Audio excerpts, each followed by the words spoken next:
বুকটা কেঁপে উঠবে ঘটনাটা শুনলে। হজরত ফাতেমা রাদিয়াল্লাহু-এর ইন্তেকালের সম্পূর্ণ ঘটনা। হজরত আলী রাদিয়াল্লাহু ফজরের নামাজ আদায় করার জন্য মসজিদে গেছেন।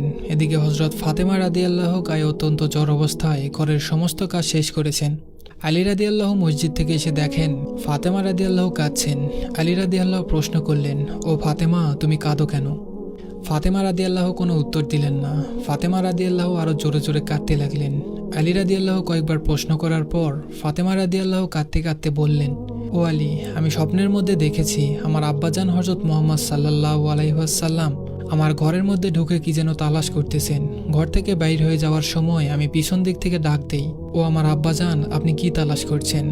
আব্বাজান মুহাম্মদ সাল্লাল্লাহু আলাইহি ওয়াসাল্লাম বলতেছেন, ও আমার ফাতেমা, আমি তোমাকেই তালাশ করতেছি, তোমাকে নিয়ে যাওয়ার জন্য। আরও বললেন, ও আমার ফাতেমা, আজকে তুমি রোজা রাখবা, সেহরি করবা আলীর দস্তরখানায়, আর ইফতার করবা আমি আব্বাজানের দস্তরখানায়। আলী রাদিয়াল্লাহু এই স্বপ্ন শোনার পর দুজনের আর বুঝতে বাকি রইল না যে ফাতেমা রাদিয়াল্লাহু আজকে ইন্তেকাল করবেন। দুজন আরও জোরে জোরে কাঁদতে লাগলেন। এই সময়ের মধ্যে হজরত হাসান হোসাইন রাদিয়াল্লাহু এসে জিজ্ঞেস করতেছেন, ও আব্বাজান, ও আম্মাজান, আপনারা দুজনে কাঁদছেন কেন? ফাতেমা রাদিয়াল্লাহু এর একটা অভ্যাস ছিল, যখন হোসাইন রাদিয়াল্লাহু কোনো কাজে বিরক্ত করতেন তখন দুজনকে নানাজানের কবরের কাছে যেতে বলতেন। আজও ফাতেমা রাদিয়াল্লাহু বললেন, তোমরা দুই ভাই এখন নানার কবরে চলে যাও। কবরের নিকট যাওয়ার সাথে সাথে কবর থেকে আওয়াজ আসলো, ও আমার আদরের নাতিরা, এই মুহূর্তে তোমরা আমার কাছে কেন এসেছ? আমার কাছে তো সবসময় আসতে পারবে, এখন যাও, যে তোমার মায়ের চেহারার দিকে তাকিয়ে থাকো, আজকের পর তোমাদের মাকে আর পাবে না। এই কথা শোনার পর দুই ভাই কাঁদতেছে আর দৌড়াতে দৌড়াতে আম্মার নিকট চলে গেলেন। এসে আম্মাকে বললেন যে তোমরা দুজনে কেন কাঁদছো আমরা বুঝতে পেরেছি। নানাজান আমাদের সবকিছু বলে দিয়েছেন। আজকের দিনটা তোমার জন্য শেষ দিন। নানাজান তোমার চেহারার দিকে তাকিয়ে থাকার জন্য আমাদেরকে বলেছেন।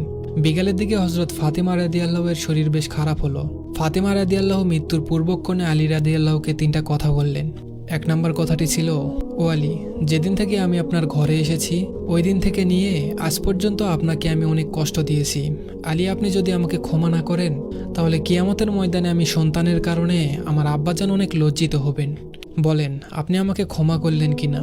আলী রাদিয়াল্লাহু বললেন, ফাতেমা, তুমি এসব কি বলতেছো? আমি আলী তো তোমার যোগ্য ছিলাম না। তোমার আব্বাজান দয়া করে মেহেরবানি করে তোমাকে আমার করে দিয়েছেন, আমার কাছে বিয়ে দিয়েছেন। বিয়ের দিন থেকে নিয়ে আজ পর্যন্ত আমি আলী তোমাকে কোনোদিন ঠিকমতো 2 বেলা খানা খাওয়াতে পারিনি। ও ফাতেমা, তুমি বলো আমাকে ক্ষমা করেছো কিনা?